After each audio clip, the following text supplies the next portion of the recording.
Hello student, this is Ajitpal Singh from Apollo academy Sangrur. हाँ बेटा, तो आप लाइव प्रोसैस के चैप्टर आप लाइव प्रोसैस नाम का चैप्टर कर रहे थे, जिहदे आप 3 पार्ट बहुत ही सक्सैसफुली कंप्लीट कर ले। तो अज आप लास्ट के फोर्थ ते लास्ट पार्ट की गल करते हैं, दैट इज़ एक्सक्रीशन। एक्सक्रीशन का मतलब की है बेटा? एक्सक्रीशन का मतलब है अपने सैल्स दे विच सारिया मैटाबॉलिक एक्टिविटी तो बाद, मैटाबॉलिक का मतलब कोई चीज़ जो बनती है एनर्जी बनाने वाली एक्टिविटीज़ तो बाद जिहड़ा कैमिकल वेस्ट इकट्ठा हुंदा गा, जिहड़ा कैमिकल वेस्ट इकट्ठा हुंदा उहनूं आपां बाहर कड्ढण दी प्रक्रिया नूं एक्सक्रीशन कहने आ। तां कैमिकल वेस्ट वो किहड़ा हुंदा? सब तो पहली ये गल ध्यान रखनी आ भी जिहड़ा वो कैमिकल वेस्ट हुंदा it is inside the cell, पहली चीज़। दूजी चीज़, it is chemical waste.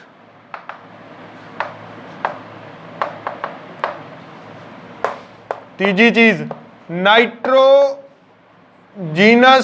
Compounds होंदे ने वो।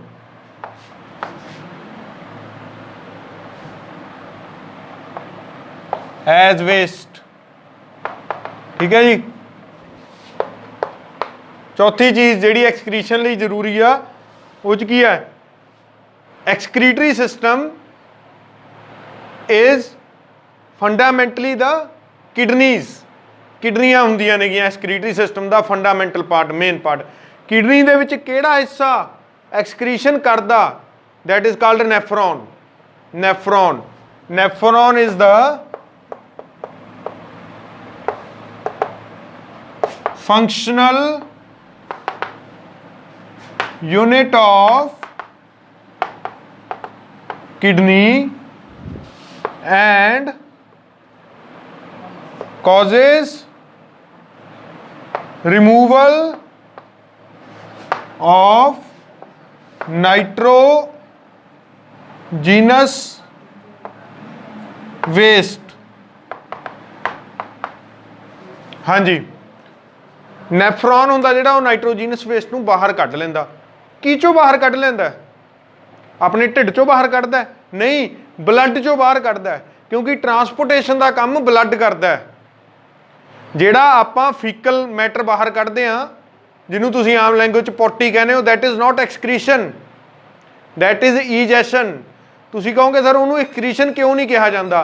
क्योंकि जिहड़ा फीकल मैटर हुंदा ओह लैफ्ट ओवर हुंदा अनडाइजैसटेड फूड का। That is not generated in our body. अपनी बॉडी च नहीं जनरेट होंदा वो। अपनी बॉडी च की, अपनी बॉडी च की जनरेट होंदा? नाइट्रोजीनियस वेस्ट जनरेट होंदा। ठीक है, तां करके ये चीज़ का खास ख्याल रखना गा। जिहड़ी चीज़ अपनी बॉडी जनरेट करती आ उहनूं एक्सक्रीट करना आपां, वो कैमिकल है नाइट्रोजीनियस वेस्ट, यूरिया। ठीक है, यूरिया। हुण की है बेटा, ये आपां ह्यूमन की गल करते हैं। वैसे आपां ने 2-3 टर्मां होर करनियां ने। ह्यूमन पहला आप ह्यूमन ही, मतलब आप ह्यूमन का ही फंक्शनल सारा कुछ कर लें। उस बाद देखते हैं आप भी अपना यू कैन से अर्थवॉर्म च की हुंदा गा, ਉਹਦੇ ਜਿਹੜਾ ਪਾर्ट ਹੁੰਦਾ ਗਾ, ਜਿਵੇਂ ਆਪਣੀ ਕਿਡਨੀ ਕਹਿੰਦੇ ਨੇ, ਉਹਨਾਂ ਨੂੰ ਕੀ ਕਹਿੰਦੇ ਨੇ? ਠੀਕ ਹੈ, ਇਨਸੈਕਟਸ 'ਚ ਕੀ ਕਹਿੰਦੇ ਨੇਗੇ, ਤੇ ਮੈਮਲਸ ਤਾਂ ਕਿਡਨੀ ਕਹਿੰਦੇ ਨੇ, ਆਪਾਂ ਦੇਖ ਹੀ ਲੈਂਦੇ ਹਾਂ। ਠੀਕ ਹੈ, ਤਾਂ ਆਪਾਂ ਹਿਊਮਨ ਦੀ ਗੱਲ ਕਰਦੇ ਹਾਂ ਅੱਜ। ਬਾਕੀ ਜਿਹੜੀਆਂ ਆਪਣੇ ਰੈਪਟਾਈਲ ਰੂਪਟੂਲ ਦੀਆਂ ਗੱਲਾਂ ਨੇਗੀਆਂ ਉਹ ਆਪਾਂ ਐਟ ਦਾ ਐਂਡ ਕਰ ਲਾਂਗੇ, ਜਦੋਂ 5-7 ਮਿੰਟ ਦੀਆਂ ਗੱਲਾਂ ਨੇ, ਕੁਛ ਕੁ ਟਰਮ ਹੀ ਤੁਹਾਨੂੰ ਦੱਸਣੀਆਂ ਨੇ। ਠੀਕ ਹੈ, ਤਾਂ ਆਪਾਂ ਅੱਜ ਫੋਕਸ ਮੇਨ ਕਰਦੇ ਹਾਂ ਹਿਊਮਨ ਐਕਸਕ੍ਰੀਟਰੀ ਸਿਸਟਮ ਦੇ ਉੱਤੇ। ਦੇਖੋ ਬੇਟਾ ਕੀ ਹੈ, ਸਾਰਾ ਕੁਛ ਮੈਂ ਤੁਹਾਨੂੰ ਦੁਬਾਰਾ ਧਿਆਨ 'ਚ ਲੈ ਕੇ ਆਉਣਾ ਚਾਹੁੰਦਾ। ਤੁਹਾਡਾ ਸਾਰਾ ਜਿਹੜਾ ਸਿਸਟਮ ਹੈ, ਆਹ ਚੀਜ਼ਾਂ ਜੇ ਤੁਹਾਡੇ ਦਿਮਾਗ 'ਚ ਪੈ ਗਈਆਂ ਤਾਂ ਹੁਣ ਤੁਸੀਂ ਸਾਰੀ ਸਟੋਰੀ ਸੁਣੋ। ਆਪਾਂ ਖਾਂਦੇ ਹਾਂ, ਆਪਾਂ ਸਾਹ ਲੈਂਦੇ ਹਾਂ, ਖਾ ਕੇ ਨਿਊਟ੍ਰੀਸ਼ਨ ਸੈੱਲ 'ਚ ਪਹੁੰਚਦਾ, ਸੈੱਲ 'ਚ ਤੋਂ ਉਹ ਜਿਹੜਾ ਸਾਰਾ ਨਿਊਟ੍ਰੀਸ਼ਨ ਆ, ਗਲੂਕੋਸ ਵਗੈਰਾ, ਉਹ ਮਾਈਟੋਕੌਂਡਰੀਆ 'ਚ ਜਾਂਦੇ ਨੇ। ਮਾਈਟੋਕੌਂਡਰੀਆ 'ਚ ਉੱਥੇ ਉਹਨਾਂ ਦੀ ਆਕਸੀਡੇਸ਼ਨ ਹੁੰਦੀ ਆ ਤੇ ATP ਬਣਦਾ, ਜਿਹਨੂੰ ਆਪਾਂ ਰੈਸਪੀਰੇਸ਼ਨ ਕਹਿੰਦੇ ਹਾਂ। ਠੀਕ ਹੈ, ATP ਬਣਨ ਤੋਂ ਬਾਅਦ ਉੱਥੇ ਕੁਛ ਵੇਸਟ ਵੀ ਪੈਦਾ ਹੁੰਦਾ ਗਾ। ਇੱਕ ਹੁੰਦਾ ਕਾਰਬਨ ਡਾਈਆਕਸਾਈਡ, ਇੱਕ ਹੁੰਦਾ ਨਾਈਟ੍ਰੋਜੀਨੀਅਸ ਵੇਸਟ। ਕਾਰਬਨ ਡਾਈਆਕਸਾਈਡ ਆਪਣਾ ਬਲੱਡ फेफड़ियां के थ्रू, लंग्स के थ्रू बाहर कढ़ दिंदा गा। रह गया नाइट्रोजीनियस वेस्ट। नाइट्रोजीनियस वेस्ट अपना ब्लड उत्थों कैरी करता, किडनीज तक जाता।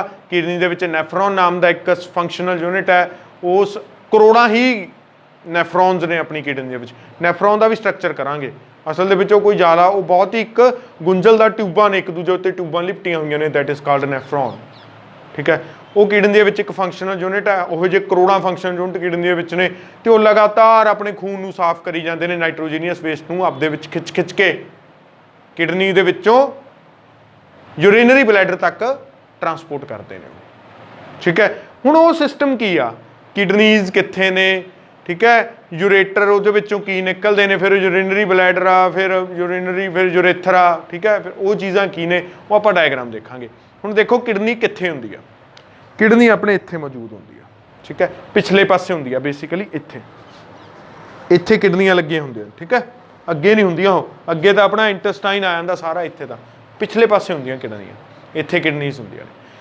ਕਿਡਨੀਜ਼ ਨੂੰ ਸਪਲਾਈ ਪਤਾ ਕਿਹਨਾਂ ਦੀ ਜਾਂਦੀ ਆ, ਇੱਕ ਤਾਂ ਸਭ ਤੋਂ ਵੱਡੀ ਵੇਨ ਜਾਂਦੀ ਆ ਵੇਨਾ ਕਾਵਾ, ਇੱਕ ਸਭ ਤੋਂ ਵੱਡੀ ਆਰਟਰੀ ਜਾਂਦੀ ਆ ਆਇਓਟਾ, ਉਹ ਸਿੱਧਾ ਐ ਇੱਥੇ ਤੱਕ ਪਹੁੰਚਦੀਆਂ ਨੇਗੀਆਂ, ਇੱਥੇ ਤੱਕ, ਠੀਕ ਹੈ, ਉਰੇ ਤੱਕ ਪਹੁੰਚਦੀਆਂ ਨੇ ਬੇਟਾ, ਇੱਥੇ ਤੱਕ ਉਹ ਪਹੁੰਚਦੀਆਂ। ਜਦੋਂ ਜਿਹੜੀ ਵੇਨਾ ਕਾਵਾ ਹੁੰਦੀ ਆ, ਠੀਕ ਹੈ, ਉਹ ਆਪਣੇ ਕੋਲ ਉਹਦੇ ਵਿੱਚ ਕੀ ਹੁੰਦਾ, ਉਹਦੇ ਵਿੱਚ ਮਤਲਬ ਆਪਾਂ ਨੂੰ ਪਤਾ ਡੀਆਕਸੀਨੇਟਡ ਬਲੱਡ ਹੁੰਦਾ, ਬਟ ਜਿਹੜੀ ਆਇਓਟਾ ਹੁੰਦੀ ਆ, ਆਇਓਟਾ ਇੱਕ ਤਾਂ ਆਕਸੀਜਨ ਕੈਰੀ ਕਰਕੇ ਲੈ ਕੇ ਜਾਂਦੀ ਆ ਉੱਥੇ ਤੱਕ, ਦੂਸਰਾ ਆਇਓਟਾ ਵਿੱਚ ਹੀ ਨਾਈਟ੍ਰੋਜੀਨੀਅਸ ਵੇਸਟ ਵਾਲਾ ਬਲੱਡ ਹੁੰਦਾ ਗਾ, ਠੀਕ ਹੈ, ਮਤਲਬ ਆਇਓਟਾ ਹੀ ਨਾਈਟ੍ਰੋਜੀਨੀਅਸ ਵੇਸਟ ਕੈਰੀ ਕਰਦੀ ਆ।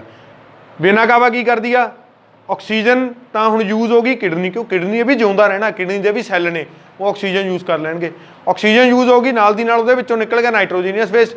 ਵੇਨਾ cava without nitrogenous waste and without oxygen ਵਾਲਾ ਬਲੱਡ ਆਪਣੇ ਲੰਗਸ ਤੱਕ ਲੈ ਕੇ ਜਾਂਦੀ ਆ, ਉਹ ਲੰਗਸ ਤੱਕ ਆਉਂਦਾ ਗਾ, ਲੰਗਸ ਤੋਂ ਫਿਰ ਉਹ ਕੀ ਕਰਦਾ ਗਾ, ਆਕਸੀਜਨੇਟਡ ਹੁੰਦਾ, ਆਕਸੀਜਨੇਟਡ ਹੋ ਕੇ ਉਹ ਕੀ ਕਰਦਾ ਗਾ, ਪੂਰੀ ਬੋਡੀ 'ਚ ਜਾਂਦਾ, ਬੋਡੀ 'ਚ ਜਾ ਕੇ ਨਾਲ ਦੀ ਨਾਲ ਉਹ ਕਿੱਥੇ ਆਉਂਦਾ, ਕਿਡਨੀਜ਼ 'ਚ ਆਉਂਦਾ, ਕਿਡਨੀਜ਼ ਨੂੰ ਆਕਸੀਜਨ ਵੀ ਪ੍ਰੋਵਾਈਡ ਕਰਦਾ, ਨਾਲ ਦੀ ਨਾਲ ਕਿਡਨੀ ਨੂੰ ਉਹ ਨਾਈਟ੍ਰੋਜੀਨੀਅਸ ਵੇਸਟ ਵੀ ਪ੍ਰੋਵਾਈਡ ਕਰਦਾ ਥਰੂ ਆਇਓਟਾ। ਸਮਝ ਆ ਗਈ ਇਹ ਗੱਲ। ਹੁਣ ਆਪਾਂ ਡਾਇਗਰਾਮ ਬਣਾਵਾਂਗੇ, ਹੁਣ ਆਪਾਂ ਕੀ ਬਣਾਵਾਂਗੇ, ਡਾਇਗਰਾਮ ਤੁਹਾਡੇ ਐਕਸਕ੍ਰੀਟਰੀ ਸਿਸਟਮ ਦੀ। ਐਕਸਕ੍ਰੀਟਰੀ ਆਰਗਨ ਕਿਹੜਾ ਗਾ, ਐਕਸਕ੍ਰੀਟਰੀ ਆਰਗਨ ਇਜ਼ ਕਿਡਨੀ।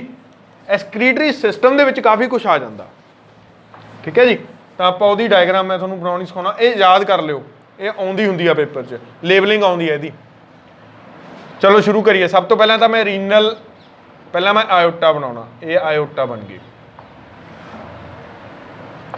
ਇਹ ਦੋਨਾਂ ਕਿਡਨੀਜ਼ ਨੂੰ ਜਾਊਗੀ ਆਇਓਟਾ, ਠੀਕ ਹੈ, ਇਹ ਜਾ ਰਹੀ ਹੈ ਦੋਨਾਂ ਕਿਡਨੀਜ਼ ਦੇ ਵਿੱਚ।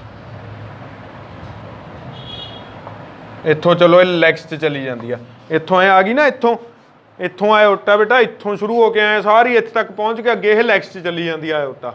ਮੇਨ ਪਾਈਪ ਹੁੰਦੀ ਆ, ਇਹ ਲੈਗਸ ਤੱਕ ਪੂਰੀ ਹੁੰਦੀ ਆ, ਇਹ ਚਲੋ ਆ ਲੈਗਸ ਤੱਕ ਚਲੀਆਂ ਗਈਆਂ। ਥੋੜਾ ਛੋਟਾ ਕਰਦਾ ਮੈਂ, ਕਿਉਂਕਿ ਜੇ ਮੈਂ ਇਸ ਤਰ੍ਹਾਂ ਬਣਾਇਆ ਇਸ ਹਿਸਾਬ ਨਾਲ ਤਾਂ ਪੂਰਾ ਡਾਇਗਰਾਮ ਬਣਨੀ ਨਹੀਂ ਮੇਰੇ ਤੋਂ।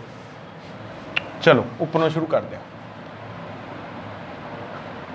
ਇਹ ਬੇਟਾ ਆਇਓਟਾ, ਇੱਕ ਆਇਓਟਾ ਲੈਫਟ ਕਿਡਨੀ 'ਚ ਜਾਓ, ਇੱਕ ਆਇਓਟਾ ਰਾਈਟ ਕਿਡਨੀ 'ਚ ਜਾਊਗੀ, ਠੀਕ ਹੈ। ਚਲੋ ਇੱਥੋਂ ਇਹ ਲੈਗਸ ਨੂੰ ਚਲੀਆਂ ਜਾਣਗੀਆਂ, ਠੀਕ ਹੈ। ਚਲੋ ਇਹ ਆਇਓਟਾ ਹੋ ਗਈ। ਹੁਣ ਮੈਂ ਇਹਦੇ ਪਿੱਛੇ ਬਣਾਉਂਗਾ, ਕਿਉਂਕਿ ਉਹ ਇਕੱਠੀਆਂ ਹੋਣਗੀਆਂ ਨਾ, ਦੋ ਪਾਈਪਸ ਹੋਣਗੀਆਂ, ਪਾਈਪਸ ਇਕੱਠੀਆਂ ਹੋਣਗੀਆਂ। ਦੇਖਿਓ ਧਿਆਨ ਨਾਲ, ਮੈਂ ਇਹਦੇ ਪਿੱਛੇ ਬਣਾ ਰਿਹਾ ਵੇਨ ਨੂੰ, ਆਹ ਵੇਨ ਹੈ, ਦਿਸ ਇਜ਼ ਯੂਅਰ ਵੇਨ। ਤੇ ਜੇ ਇਹਦੇ ਪਿੱਛੇ ਆ ਤਾਂ ਇਹਨੂੰ ਇੱਥੋਂ ਐਵੇਂ ਆਹ ਫੀਲ ਆ ਰਿਹਾ, ਦੇਖੋ ਜੇ ਮੈਂ ਇਹਨੂੰ ਇਹਦੇ ਪਿੱਛੋਂ ਐਵੇਂ ਕੱਢਣਾ ਨਾ, ਤਾਂ ਮੈਨੂੰ ਐਂ ਦਿਖਾਉਣਾ ਪਊਗਾ ਵੀ ਇਹਨਾਂ 'ਚ ਫਰਕ ਹੈ, ਮਤਲਬ ਇਸ ਤਰ੍ਹਾਂ। ਤੇ ਇਹ ਬੇਟਾ ਇੱਥੋਂ ਇਸ ਤਰ੍ਹਾਂ ਜਾ ਕੇ ਇਹਦੇ ਨੀਚੋਂ ਦੀ ਕੱਢਣੀ ਆਪਾਂ, ਇੱਥੋਂ ਐ, ਠੀਕ ਹੈ, ਇਹ ਵੇਨ ਹੈ। ਤੇ ਇਹਨੂੰ ਆਪਾਂ ਥੋੜਾ ਜਿਹਾ ਅਲੱਗ ਤੋਂ ਦਿਖਾਉਣਾ, ਇਹ ਵੇਨ ਹੈ, ਇਹ ਐਮ ਹੈ, ਠੀਕ ਹੈ। ਇਹ ਵੇਨ ਇੱਕ ਰਾਈਟ ਕਿਡਨੀ ਵੱਲ ਵੀ ਜਾਊਗੀ,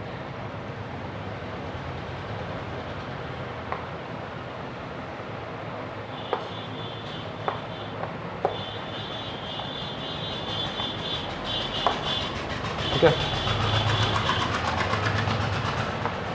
ਦੇਖੋ ਇਹ ਪਤਾ ਲੱਗ ਰਿਹਾ ਨਾ ਵੀ ਇੱਕ ਦੇ ਪਿੱਛੇ ਦੂਜੀ ਆ, ਇਹ ਤੁਹਾਨੂੰ ਇਹ ਚੀਜ਼ ਫੀਲ ਹੋ ਰਹੀ ਆ ਵੀ ਇੱਕ ਅੱਗੇ ਹੈ, ਇੱਕ ਇਹਦੇ ਪਿੱਛੇ ਹੈ। ਕਿਉਂਕਿ ਜੇ ਮੈਂ ਆਹ ਦੋ ਚੀਜ਼ਾਂ ਐ ਰੱਖਾਂ ਤਾਂ ਮੈਨੂੰ ਇੱਕ ਦੀ ਬਾਉਂਡਰੀ ਦਿਖੂ, ਇੱਕ ਦੀ ਬਾਉਂਡਰੀ ਦਿਖਣੀ ਨਹੀਂ। ਆਹ ਦੇਖੋ, ਇਹਦਾ ਮਤਲਬ ਕੀ ਆ, ਜਿਹੜੀ ਤਾਂ ਮੈਂ ਆਹ ਵਾਲੀ ਚੀਜ਼ ਬਣਾਈ ਆ, ਇਹ ਆਹ ਵਾਲੀ, ਇਹ ਅਗਲੇ ਪਾਸੇ ਆ, ਇਹ ਅਗਲੇ ਹਿੱਸੇ 'ਚ ਆ। 3D 'ਚ ਇਮੈਜਿਨ ਕਰੋ ਬੇਟਾ ਇਹਨੂੰ, ਇਹ ਅਗਲੇ ਹਿੱਸੇ 'ਚ ਆ, ਆਹ ਪਿਛਲੇ ਹਿੱਸੇ 'ਚ ਆ। ਜਿਹੜੀ ਅਗਲੇ ਹਿੱਸੇ ਵਾਲੀ ਆ ਉਹਨੂੰ ਮੈਂ ਥੋੜਾ ਥੋੜਾ की कर देना, शेड कर देना। आ गई आप इन्हों अलग अलग देख सके। आ अगले हिस्से च है,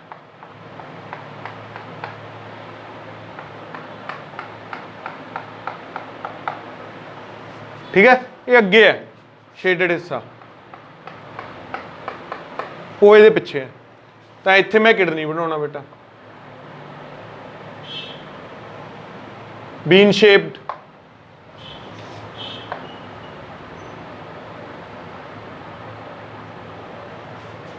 ठीक है, दिस इज बीन शेप्ड। इन थोड़ी बड़ी कर दो,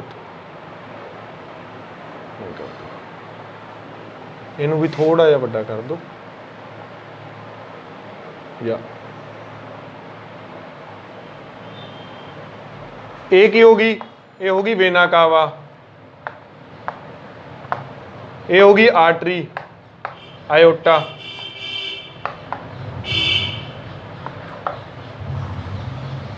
ठीक है। ये की होगी फिर, ये रीनल वेन होगी, ये होगी बेटा रीनल वेन।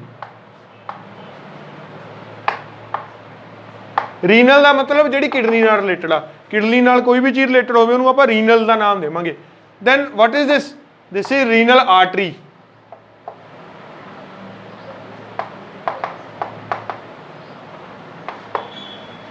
ठीक है।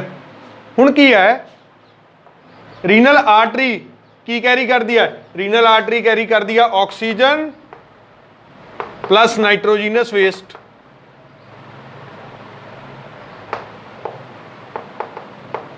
रीनल वेन की कर दी, की कैरी कर दिया deoxygenated blood plus filtered blood, मतलब जिहड़ा विदाउट वेस्ट होवे वो कैरी कर दिया। आयोटा तो ब्लड आउंदा है, अंदर जांदा है, इत्थे फिल्टर हुंदा, वेन्स तो वो वापस चला जांदा गा हार्ट तक, हार्ट उन्होंने फिर कित्थे लैके जांदा है, लंग्स तक, लंग्स तो अगेन वो दोबारा हार्ट च आके डबल सर्कुलेशन वाला सिस्टम होके सारा काम हो जाता। हुण अगे की है, इहदे विच नैफ्रॉन्स हुंदे ने, नैफ्रॉन्स की करते हैं, फिल्टर करते हैं, फिल्टर करके नैफ्रॉन्स उन्होंने एक ट्यूब के थ्रू, इत्थे मैं एक ट्यूब दिखाऊंगा, ये ट्यूब है, ये ट्यूब आ, ये थ्रू बेटा वो कित्थे भेज देंदे ने, यूरिनरी ब्लैडर च भेजते हैं, इत्थे ब्लैडर है, that is your urinary bladder, ठीक है। इत्थों भी एक ट्यूब निकलू फिर, दैट इज योर ट्यूब, जिहड़ी कि किहदे नाल जुड़ी हुई है अगे, यूरिनरी ब्लैडर नाल।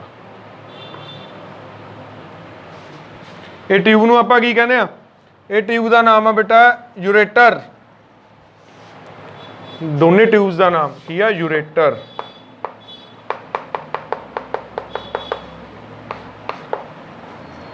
ये भी यूरेटर। ये किहड़ी किडनी है, ये अपने कोल लैफ्ट किडनी है, this is your right kidney. मैं तुहानूं दस्सिया होया आपां जिहड़ी डायग्राम बनावांगे वो लेटरली इनवर्टेड बनावांगे। यूरेटर आ गया, आ यूरिनरी ब्लैडर आ गया बेटा, है की आ गया है यूरिनरी ब्लैडर, ठीक है जी। ये यूरिनरी ब्लैडर आ गया, दिस इज यूरेथ्रा, यूरेथ्रा,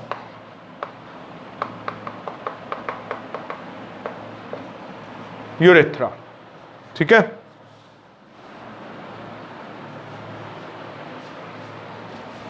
हुण देखो प्रोसैस की हुंदा, आयोटा लैके आउंदी है नाइट्रोजीनियस वेस्ट वाला ब्लड, ये साफ करदा, साफ करके वो सारा ब्लड और जिहड़ा सारा नाइट्रोजीनियस वेस्ट हुंदा वो थ्रू यूरेटर यूरिनरी ब्लैडर च आ जांदा, यूरिनरी ब्लैडर च इत्थे कुछ टाइम लई स्टोर हो जांदा, ठीक है। फिर जो आपां नूं अर्ज हुंदी आ यूरीनेशन दी, फिर वो यूरेथ्रा के थ्रू हुंदा होया बाहर निकल जाता, ठीक है जी। ਤੇ ਜਿਹੜਾ ਆਪਣੇ ਕੋਲ ਰੀਨਲ ਫਿਰ ਵੇਨ ਆ ਜਿਹੜੀ ਉਹ without oxygen and without nitrogenous waste ਵਾਲਾ ਜਿਹੜਾ ਪ੍ਰੋਡਕਟ ਹੁੰਦਾ, ਜਿਹੜਾ ਬਲੱਡ ਹੁੰਦਾ, ਉਹਨੂੰ ਵਾਪਸ ਲੈ ਜਾਂਦੀ ਆ। ਠੀਕ ਹੈ ਬੇਟਾ, ਤਾਂ ਇਹ ਸਾਰਾ ਇੱਥੇ ਪ੍ਰੋਸੈਸ ਆ। ਇਹਦੇ ਵਿੱਚ ਵੇਰੀਅਸ ਉਹ ਕੀ ਨੇ, ureters are tubes which connect kidneys to urinary bladder. Urinary bladder ਕੀ ਆ? Urinary bladder is a organ in which temporary storage of urine takes place। ਠੀਕ ਹੈ, then kidneys ਕੀ ਨੇ? ਕਿਡਨੀ ਦੇ ਵਿੱਚ ਕੀ ਹੁੰਦਾ? ਕਿਡਨੀ ਦੇ ਵਿੱਚ ਬਹੁਤ ਜ਼ਿਆਦਾ ਬਰੀਕ, ਜਿਵੇਂ ਆਪਾਂ ਕਹਿੰਦੇ ਨਾ ਬੋਡੀ 'ਚ ਸੈੱਲ ਹੁੰਦੇ ਨੇ, ਉਵੇਂ ਕਿਡਨੀ ਦਾ ਜਿਹੜੀ ਫੰਕਸ਼ਨਲ ਯੂਨਿਟ ਆ ਉਹ ਹੈਗੀ ਨੈਫਰੋਨ। ਕੀ ਆ ਉਹ? Nephron. Nephron is the functional unit of kidney. ਠੀਕ ਹੈ ਜੀ, ਇਹ ਯਾਦ ਰੱਖਿਓ ਕਿਉਂਕਿ ਕੱਲ ਨੂੰ ਆਪਾਂ ਨੈਫਰੋਨ ਦਾ ਸਟਰਕਚਰ ਕਰਨਾ ਤੇ ਅੱਗੇ ਇਹ ਵੀ ਦੇਖਣਾ ਵੀ ਨੈਫਰੋਨ ਕੰਮ ਕਿਵੇਂ ਕਰਦਾ ਗਾ, ਅਸਲ ਦੇ ਵਿੱਚ ਕਿਵੇਂ ਨੈਫਰੋਨ ਕੱਢਦਾ ਗਾ ਸਾਰੀ ਚੀਜ਼। ਠੀਕ ਹੈ, ਤਾਂ ਅੱਜ ਆਪਾਂ ਇਹ ਡਾਇਗਰਾਮ ਤੁਸੀਂ ਤਿਆਰ ਕਰਨੀ ਹੈ, ਇਹਨੂੰ ਯਾਦ ਕਰਨਾ ਗਾ। ਠੀਕ ਹੈ, ਇਹਨੂੰ ਲੇਬਲਿੰਗ ਇਹਦੀ ਯਾਦ ਕਰਨੀ ਆ। ਨਾਲ ਦੀ ਨਾਲ ਬੇਟਾ ਇਹ ਨਾਈਟ੍ਰੋਜੀਨੀਅਸ ਵੇਸਟ ਤਾਂ ਬਾਹਰ ਕੱਢਦੀ ਆ, ਨਾਲ ਦੀ ਨਾਲ ਇਹ ਔਸਮੋ ਰੈਗੂਲੇਸ਼ਨ ਵੀ ਕਰਦਾ। ਔਸਮੋ ਰੈਗੂਲੇਸ਼ਨ ਕੀ ਹੁੰਦੀ ਆ? ਆਪਣੇ ਬਲੱਡ ਦੇ ਵਿੱਚ ਸਾਲਟ ਜਿਹੜਾ ਕੰਟੈਂਟ ਆ ਨਾ, ਉਹ ਇੱਕ ਪਰਟੀਕੂਲਰ ਕੰਸਨਟ੍ਰੇਸ਼ਨ ਦਾ ਚਾਹੀਦਾ। ਸੋਡੀਅਮ ਪੋਟਾਸ਼ੀਅਮ ਸਾਲਟ ਆਪਣੀ ਬੋਡੀ 'ਚ ਚਾਹੀਦੇ ਨੇ, ਬਟ ਉਹ ਜ਼ਿਆਦਾ ਨਹੀਂ ਚਾਹੀਦੇ। ਉਹ ਸਾਲਟ ਨੂੰ ਮੇਨਟੇਨ ਕਰਨ ਲਈ ਕੀ ਹੁੰਦਾ, ਬਲੱਡ ਦੇ ਵਿੱਚ ਹੀ ਬਲੱਡ ਆ ਜਿਹੜਾ ਉਹ ਕਿਡਨੀ ਤੱਕ ਜਾਂਦਾ ਤੇ ਉਹ ਸਾਲਟ ਨੂੰ ਵੀ ਮੇਨਟੇਨ ਰੱਖਦਾ। ਉਹ ਸਾਲਟ ਨੂੰ ਮੇਨਟੇਨ ਰੱਖਣ ਦਾ ਕੰਮ ਵੀ ਕਿਡਨੀਜ਼ ਕਰਦੀਆਂ ਨੇ, ਐਕਸਕ੍ਰੀਟਰੀ ਸਿਸਟਮ ਕਰਦਾ। ਤਾਂ ਐਕਸਕ੍ਰੀਟਰੀ ਸਿਸਟਮ ਦੇ ਦੋ ਕੰਮ ਨੇ, ਇੱਕ ਤਾਂ ਐਕਸਕ੍ਰੀਸ਼ਨ, ਦੂਜਾ osmoregulation. Osmoregulation water balance and salt balance ਨੂੰ ਬੋਲਿਆ ਜਾਂਦਾ ਗਾ। ਤਾਂ ਕਿ ਹੁਣ ਜਿਹੜਾ ਯੂਰੀਆ ਹੁੰਦਾ, ਠੀਕ ਹੈ, ਯੂਰੀਆ ਹੁੰਦਾ ਮਤਲਬ ਜਿਹੜਾ ਯੂਰਿਨ ਹੁੰਦਾ ਉਹ ਬੇਸਿਕਲੀ ਯੂਰੀਆ ਹੁੰਦਾ, ਉਹਦਾ pH ਪੁੱਤ 4 ਪੁਆਇੰਟ ਸਮਥਿੰਗ ਤੋਂ ਲੈ ਕੇ 8 ਤੱਕ ਚਲਾ ਜਾਂਦਾ। ਮਤਲਬ ਉਹ ਐਸਿਡਿਕ ਵੀ ਹੋ ਸਕਦਾ, ਉਹ ਬੇਸਿਕ ਵੀ ਹੋ ਸਕਦਾ। ਨਾਈਟ੍ਰੋਜੀਨੀਅਸ ਵੇਸਟ ਕਰਕੇ ਉਹ ਜ਼ਿਆਦਾਤਰ ਬੇਸਿਕ ਹੁੰਦਾ। ਠੀਕ ਹੈ, ਤਾਂ ਉਹਦਾ pH ਵੇਰੀ ਕਰਦਾ ਗਾ ਯੂਰਿਨ ਦਾ 4 to 8 pH। ਠੀਕ ਹੈ, ਐਸਿਡਿਕ ਟੂ ਬੇਸਿਕ ਵੇਰੀ ਕਰਦਾ। 4 ਮਤਲਬ ਐਸਿਡਿਕ, 8 ਮਤਲਬ ਬੇਸਿਕ। ਠੀਕ ਹੈ, ਤਾਂ ਇਹ ਚੀਜ਼ ਅੱਜ ਤੁਸੀਂ ਧਿਆਨ ਰੱਖਣੀ ਆ। ਨੋਟਸ ਮੈਂ ਤੁਹਾਨੂੰ ਭੇਜ ਦੂੰਗਾ ਬੇਟਾ, ਉਹਦੇ ਵਿੱਚੋਂ ਆਹੀ ਟੌਪਿਕ ਪੜ੍ਹਨਾ। ਕੱਲ੍ਹ ਨੂੰ ਆਪਾਂ ਨੈਫਰੋਨ ਤੇ ਉਹਦਾ ਸਟਰਕਚਰ ਐਂਡ ਇਟਸ ਫੰਕਸ਼ਨਿੰਗ ਕਰਾਂਗੇ। ਪਰਸੋਂ ਨੂੰ ਬਸ ਆਪਾਂ ਕੱਲ੍ਹ ਦੇ ਵਿੱਚ ਹੀ ਇਹ ਟੌਪਿਕ ਪੂਰਾ ਹੋ ਜਾਣਾ ਆਪਣਾ। ਠੀਕ ਹੈ, ਅੱਜ ਇੰਨਾ ਹੀ ਰੱਖੋ ਤੇ ਕੱਲ੍ਹ ਨੂੰ ਆਪਾਂ ਦੁਬਾਰਾ ਨੈਫਰੋਨ ਤੇ ਉਹਦਾ ਸਟਰਕਚਰ ਕਰਦੇ ਕਿਉਂਕਿ ਉਹ ਥੋੜਾ ਕੰਪਲੈਕਸ ਹੈ, ਇਹਦੇ ਨਾਲ ਤੁਹਾਨੂੰ ਉਹ ਯਾਦ ਨਹੀਂ ਹੋਣਾ। ਠੀਕ ਹੈ, ਨੋਟਸ ਵੀ ਰੀਡ ਕਰਨੇ ਨੇ ਤੁਸੀਂ, ਟੌਪਿਕ ਬਣਾਉਣਾ ਵੀ ਆ, ਨੋਟਸ ਡਾਇਗਰਾਮ ਵੀ ਬਣਾਉਣੀ ਆ, ਤਾਂ ਉਹ ਸਾਰਾ ਕਾਚਾ ਪਾਚਾ ਹੋ ਜਾਊਗਾ, ਇਕੱਠਾ ਹੋ ਜੂ ਸਾਰਾ ਕੁਝ, ਤਾਂ ਉਹਦਾ ਕੋਈ ਫਾਇਦਾ ਨਹੀਂ। ਠੀਕ ਹੈ, ਤਾਂ ਅੱਜ ਇਹੀ ਕਰੋ। ਠੀਕ ਹੈ ਬੇਟਾ, thank you, that's it for today.